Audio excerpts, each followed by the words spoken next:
अब ये सवाल है, जो ये सवाल भी 6 नंबर में आता है और बहुत सरल है। देखो, सबसे पहले मैं आपको समझा दूं कि कह रहा है दी गई आकृति में छायांकित भाग का क्षेत्रफल ज्ञात कीजिए, और पी क्यू हमारा 24 है, और पी आर हमारा 7 है। तो ओ तथा ओ वृत्त का केंद्र है। इसमें ये लाइन भी खींची हुई है, ये भी है। अब कह रहा है, तो अब देखो ध्यान से, बहुत सरल सवाल है ये। हमको क्या करना है कि ये जो अर्धवृत्त है इसका क्षेत्रफल निकाल लेना है, और ये यहाँ पर कोण है, यानी यहाँ पे समकोण होगा, इसका भी हमको क्षेत्रफल निकाल देना है। तो अर्धवृत्त के क्षेत्रफल से जब हम इसका क्षेत्रफल ये हटा देंगे तो हमारा देखिए छायांकित भाग ही बच रहा है। इधर साइड में छायांकित भाग ही बच रहा है। तो ये देखिए, ये पूरा हट गया। अब ये तो छायांकित भाग ही बच रहा है। क्या है हमने कि अर्धवृत्त से हम इतना भाग हटा दे रहे हैं, तो इधर वाला छायांकित भाग ही बचेगा। बस अब ये करने के लिए हमें क्या करना पड़ता है, देखिएगा बहुत सरल सवाल है ये। तो सबसे पहले देखो क्या कहते हैं कि दिया है, क्या दिया हुआ है हमारे पास, हम ये देख लेते हैं, उसके बाद चलते हैं। कि दिया है पी क्यू बराबर 24 सेंटीमीटर,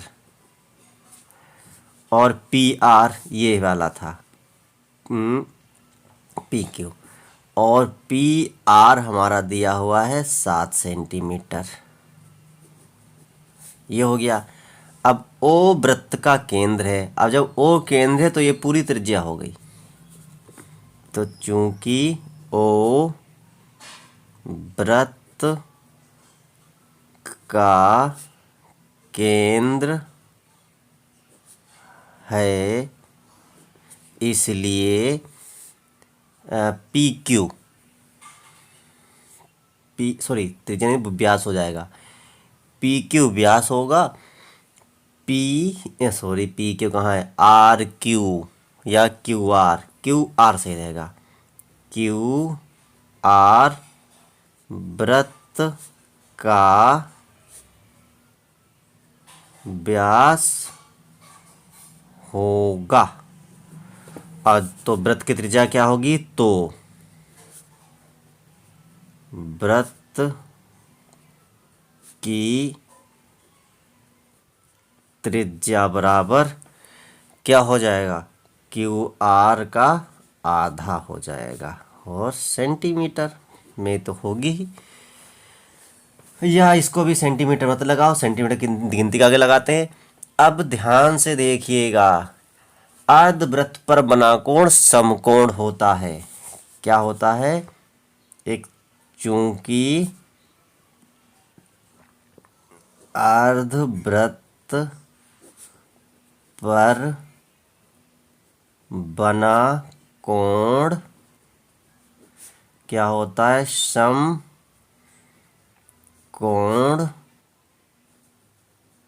होता है, हमेशा याद रखो। ठीक है, तो यानी कि ये क्यू पी आर इस कोण की बात हो रही है, ये समकोण हो गया हमारा। तो त्रिभुज पी क्यू आर में, तो हमको ये हमारे पास है 7, ये हमारे पास है 24, ये ज्ञात करना है, क्योंकि ये आगे काम में आएगी क्षेत्रफल निकालने के लिए। क्योंकि जब अर्धवृत्त का क्षेत्रफल निकालेंगे तो पाई आर स्क्वायर चाहिए होता है, और पाई आर स्क्वायर की जगह पर एक सेकंड आर स्क्वायर, हाँ तो इसको ऐसे लिख दो। क्या करना है, अब हमको करना है ये लगा दो, तो क्यू आर का स्क्वायर, क्यू आर यानी कर्ण हो गया, लंब का स्क्वायर पी क्यू का स्क्वायर प्लस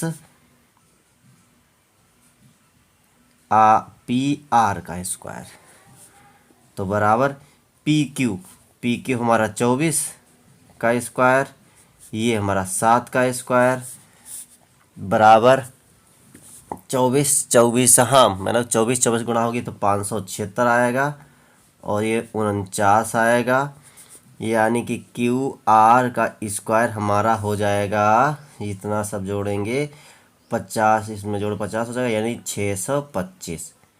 इसको हल करके हम क्यू आर बराबर 25 ला सकते हैं, लेकिन हमको स्क्वायर करना ही होगा, तो हमको इसकी हल करने की इसकी ज़रूरत नहीं है। और चाहो तो इसको ऐसे हल कर सकते हो, लेकिन करने की ज़रूरत नहीं है। ठीक है, क्यों नहीं ज़रूरत है तो देखो, देखो क्यों ज़रूरत नहीं है।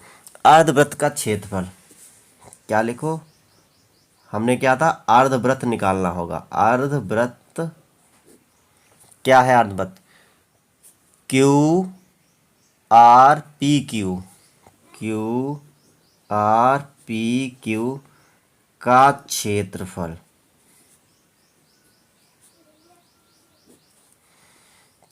क्यों लिख दिया ये, ताकि आप उधर का ना समझें, लेकिन समझेंगे तो कोई दिक्कत नहीं, बराबर होता है अर्धवृत्त तो। बराबर वृत्त का होता है पाई आर स्क्वायर, अर्धवृत्त का लगा दो 1/2 पाई आर स्क्वायर। अब देखिए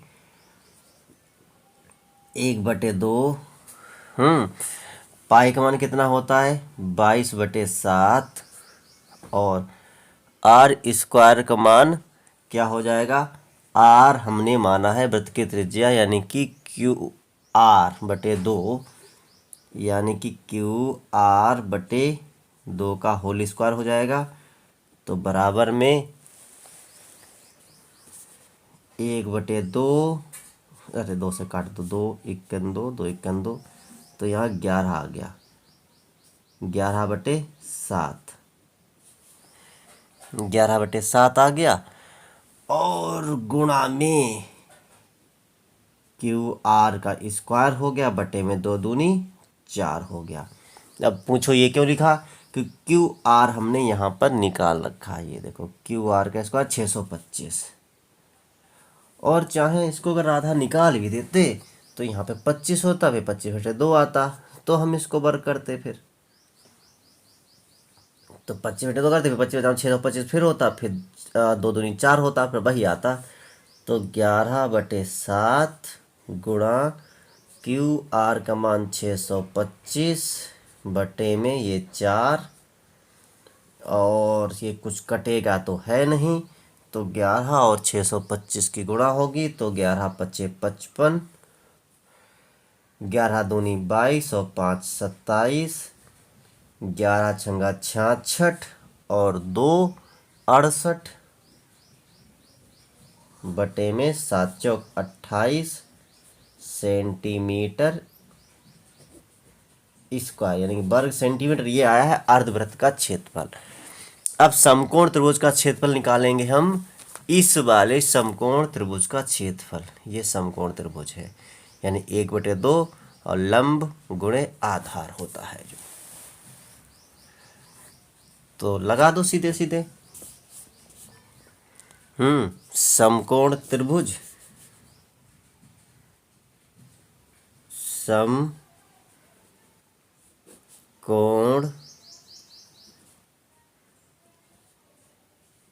त्रिभुज पी क्यू आर का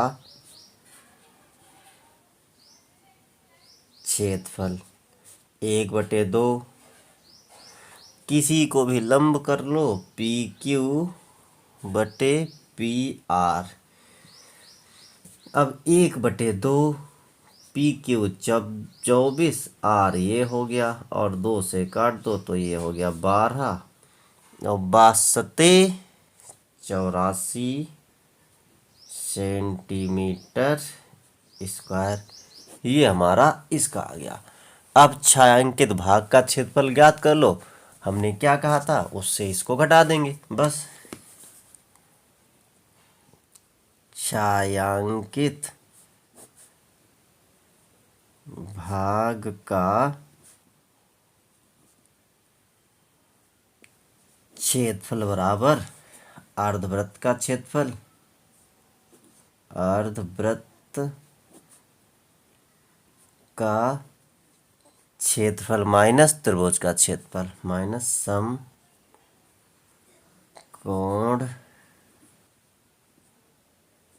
त्रिभुज का क्षेत्रफल। तो अर्धवृत्त का क्षेत्रफल क्या आया है, 6, 8, 7, 5 बटे में 28 और माइनस में आया है 84। तो ये तो ऐसे ही लिखा रहेगा 6, 8, 7, 5 माइनस, इसके नीचे कुछ नहीं तो 1 होता, इसकी गुणा होगी तो नीचे 28 ही आएगा। और 84 और 28 गुणा होगी तो 2352 आएगा। अब इन दोनों को आपस में घटा लो, अच्छी तरीके से घटा लो, कोई दिक्कत नहीं है।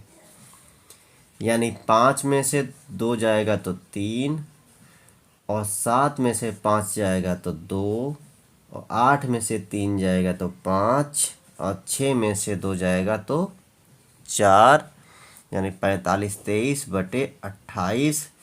क्या वर्ग सेंटीमीटर या सेंटीमीटर स्क्वायर, कुछ भी बोल दो, ये आ गया हमारा छायांकित भाग का क्षेत्रफल। तो सवाल सही लगा होगा। हमने क्या किया, सबसे पहले अर्धवृत्त का क्षेत्रफल निकाला, उसके बाद समकोण त्रिभुज का क्षेत्रफल निकाला और बस इन दोनों को आपस में घटा दिया और हमारे छायांकित भाग का क्षेत्रफल निकल आया। तो कैसा लगा सवाल? अच्छा लगा हो तो लाइक से कमेंट करें। फिर मिलते हैं अगले वीडियो में।